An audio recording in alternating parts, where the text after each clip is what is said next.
तो क्या आपका भी अडेनियम का पौधा बिल्कुल मरने की कगार पर आ गया है? तो यह क्यों नहीं करते? वैसे ये हमारा 3-4 साल पुराना अडेनियम का पौधा है और इसमें रूट रॉट हो गया है। और आगे हम यही देखेंगे कि हम इस पौधे को बचा भी सकते हैं या नहीं, क्योंकि जैसा दिख रहा है इसकी रूट नीचे से पूरी तरह से गल गई है।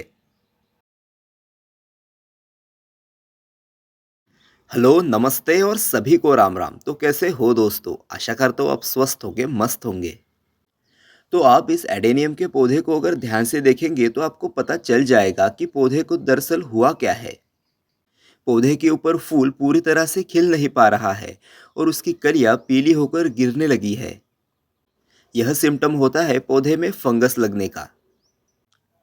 और यहाँ पर देखिए पौधे की ब्रांचेस भी ऊपर से गलने लगी है। और अगर ऐसा ही चलता रहा तो पौधा ऊपर से गलकर पूरी तरह से खत्म हो जाएगा। चाहे ब्रांचेस हो, चाहे पत्तियां हो या कलियां हो, अपने आप ही गिर रही है और गलने लगी है। यहाँ पर इस पौधे को फंगस लगा है रूट लेवल से। ऊपर ऊपर से देखने पर तो हमें पता नहीं लग रहा है, पर पौधे के रूट लेवल से ही फंगस की शुरुआत हुई है। पौधे को हम दबा रहे हैं तो पौधा हल्का सा दब रहा है। सही कारण पौधे को गमले से बाहर निकालने के बाद ही पता चलेगा। तो देखिए, पौधे की रूट्स ही गलने लगी है। अब यह रूट्स कहाँ तक और कितने गल गई है, ये तो इसे अच्छी तरह से देखकर ही पता चलेगा। वैसे एडेनियम के पौधे के साथ हमें ज़्यादातर एक ही समस्या देखने को मिलती है। वह है यह समस्या रूट रॉट, जिसमें एडेनियम की जड़ें नीचे से गलने लगती है और धीरे धीरे कर कर पौधा भी पूरी तरह से खत्म हो जाता है। लगता है ये रूट्स भी गल गई है। देखते हैं। नहीं, ये रूट्स अच्छी है। वैसे अभी तक सर्दियां ही चल रही थी और सर्दियां एडेनियम का डोरमेंट पीरियड होता है। और वैसे ही डोरमेंट पीरियड में पौधे की इम्यूनिटी कमज़ोर हो जाती है, तो पौधे पर किसी भी फंगस का या इंसेक्ट्स का हमला बहुत जल्दी देखा जाता है। और रूट रॉट का एक कारण पौधे में ओवर वाटरिंग करना भी होता है। पौधे की हमें रिपोर्टिंग करनी होगी, इसलिए हमने एक सॉइल मिक्स को तैयार कर लिया है, जिसमें हमने लिया है मिट्टी, खाद, रेत और बोन मिल पाउडर। 5 भाग मिट्टी, 3 भाग रेत, 2 भाग कंपोस्ट और 5 ग्राम लिया है बोन मिल पाउडर। एडेनियम को अच्छी तरह से चेक करने के बाद जो भी एडेनियम की सड़ी गली रूट्स थी, उसे तो हमने निकाल लिया है। वैसे इस स्टेज पर आने पर आप एडेनियम को फंगिसाइड वाले पानी में डिप कर कर 1 से 2 घंटे के लिए रख सकते हैं। पर हमें यहाँ पर एक ही वीडियो में आपको दिखाने के लिए सभी टॉपिक कवर करने हैं, तो हम ऐसा नहीं करेंगे। हम यहाँ पर दूसरा तरीका अपनाएंगे। तो ये है फंगिसाइड। इसे हमें लगाना है पौधे की कटी हुई जड़ों के ऊपर। जो भी हमने अभी जड़ों की कटाई की है, वहाँ पर इस फंगिसाइड पाउडर को हमें अच्छी तरह से लगा देना है। एडेनियम की कटी हुई जड़ों पर फंगिसाइड पाउडर लगाने से जो भी रूट्स पर फंगस का हमला था, वो खत्म हो जाएगा और हमारा पौधा बच जाएगा। सभी कटी हुई जड़ों के ऊपर इसे अच्छी तरह से लगाना होता है, क्योंकि एक भी जड़ अगर छूट गई तो हो सकता है पौधे के ऊपर फिर से फंगस का हमला हो जाए। एडेनियम में सर्दियों के दौरान यह समस्या अक्सर देखने को मिलती है, जिससे हमें कोई घबराने की ज़रूरत नहीं। एडेनियम की जड़ों में फंगिसाइड पाउडर लगाए हुए लगभग आधा घंटा हो चुका है और पौधे की जड़ें भी अभी सूख चुकी है। वैसे एडेनियम के पौधे को आप इस प्रोसेस में लगभग 1 दिन या 2 दिन में रख सकते हैं। जब तक यह एडेनियम की जड़ें सूख रही थी, हमने इस कुंद के पौधे की भी रिपोर्टिंग कर दी। यह कुंद का पौधा भी बहुत ज़्यादा रूट बाउंड हो गया था। कम देखभाल में चलने वाला यह कुंद का पौधा, अगर हमने एक बार इसे लगा लिया तो यह हमारे गार्डन में सालों साल ऐसा ही चलता रहता है। और इसका फ्लावरिंग सीजन भी अभी फरवरी से लेके सितंबर अक्टूबर तक चलता रहता है। पौधे की जड़ें अच्छी तरह से सूख गई है, तो अभी रिपोर्टिंग करना शुरू करते हैं।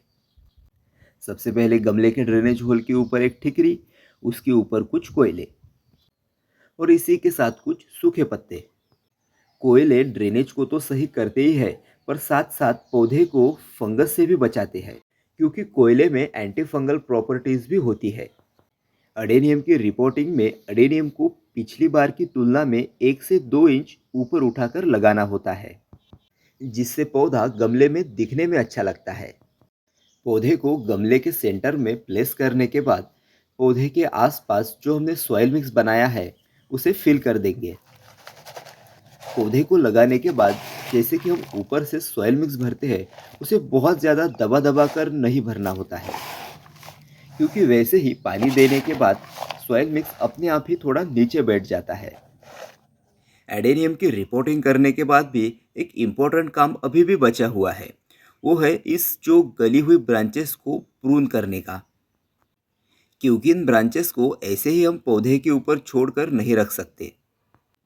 तो इन सड़ी गली ब्रांचेस को हमें पौधों के ऊपर से हटा देना है और साथ साथ सभी ब्रांचेस की प्रूनिंग भी हो जाएगी।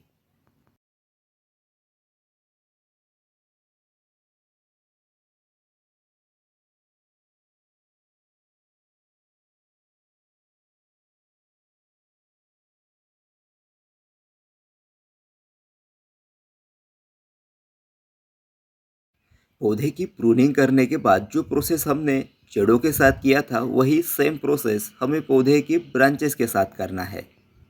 पौधे के प्रूनिंग किए हुए हिस्से के ऊपर हमें फंगिसाइड का पाउडर लगाना है। चाहे पौधा एडेनियम का हो या कोई और, जब भी कोई पौधा रूट रॉट हो जाता है तो उसे सही करने के लिए हमें किसी अच्छे फंगिसाइड का ही इस्तेमाल करना होता है, जिसमें हम सिस्टेम या कॉन्टैक्ट किसी भी फंगिसाइड का इस्तेमाल कर सकते हैं। अभी हम आ गए हैं आखिरी स्टेप के ऊपर। इसे करने के बाद हमारा पौधा जल्द ही ठीक हो जाएगा। 1 लीटर पानी में 2 से 3 ग्राम फंगिसाइड पाउडर को अच्छी तरह से मिक्स कर गमले में इसे डाल देंगे, जिससे जो भी थोड़ा बहुत इन्फेक्शन होगा वो ख़त्म हो जाएगा। सिस्टीम और कॉन्टैक्ट यह दो फंगिसाइड के प्रकार है। अभी इस पौधे को हम किसी छाया वाली जगह पर रख देंगे और जैसे ही इसकी न्यू ग्रोथ होना शुरू हो जाएगी तो इसे फिर से हम धूप में रख सकते हैं। इन अडेनियम के पौधों के ऊपर भी बहुत अच्छी फ्लावरिंग अभी हो रही है। तो जैसा कि मैंने आपसे अभी अभी कहा कि पौधे की देखभाल में हमें सिस्टीम और कॉन्टैक्ट फंगिसाइड का इस्तेमाल करना होता है। तो दरअसल सिस्टीम और कॉन्टैक्ट यह दो फंगिसाइड के प्रकार है, जिसमें कॉन्टैक्ट फंगिसाइड का मतलब है जहाँ पर जिस एरिया पर हम फंगिसाइड लगाएंगे वो फंगिसाइड सिर्फ उसी एरिया पर काम करेगा। और सिस्टम फंगिसाइड मतलब जहाँ पर हम लगा रहे हैं वहाँ पर तो काम करेगा ही, पर साथ साथ पूरे पौधे पर भी वह काम करेगा। तो यही डिफरेंस है सिस्टम और कॉन्टैक्ट फंगिसाइड में, क्योंकि हमें पौधे की देखभाल में इस बात का पता होना चाहिए।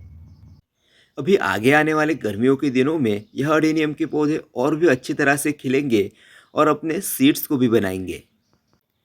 एडेनियम के ऊपर ढेरों फूलों को खिलाने के लिए हमें इसे पोटेशियम बेस्ड फर्टिलाइज़र देने होते हैं, जिससे पौधे के ऊपर हमें बहुत अच्छी फ्लावरिंग देखने को मिलती है। तो अभी चलते चलते चैनल को सब्सक्राइब और वीडियो को लाइक भी कर दीजिए। तो चलो हम मिलते हैं किसी नए वीडियो में किसी नए टॉपिक के साथ। तब तक आप देखते रहिए gardening info. Subscribe gardening info.